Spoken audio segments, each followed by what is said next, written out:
So I'm ready for the birthday celebration of our friend Nancy Girl. And I'm already dressed up. I'm just wearing this simple pink top with a white pants.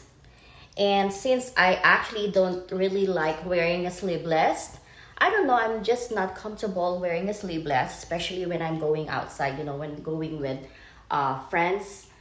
And I actually put a blouse, which is like a three-port, not actually a blouse, but this is kind of a t-shirt, cotton materials. So it's a three-port sleeve.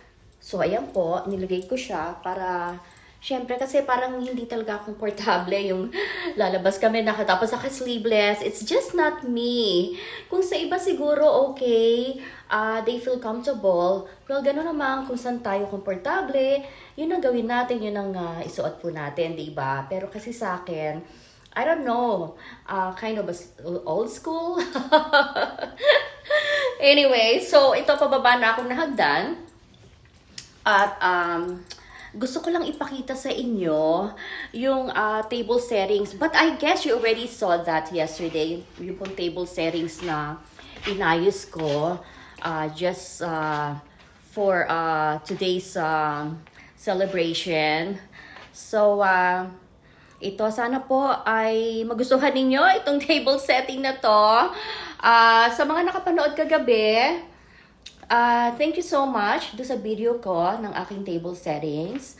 So, ito siya. Tignan nyo po ha. Sana ay maganda sa inyong paningin.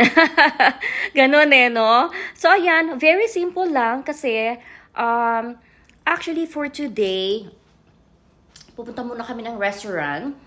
At this is a restaurant that they just serve soups, salads, and some other, parang mga very light menu. They have a very light menu.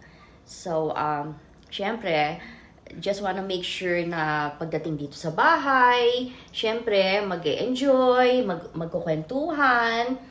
At the same time, pag nagutom, pero kakainin, di ba? So, I prepared a spaghetti for today. At meron naman na akong garlic bread. Kaya ito this is how I prepared my table. Ayan po. Ano lang siya, very simple.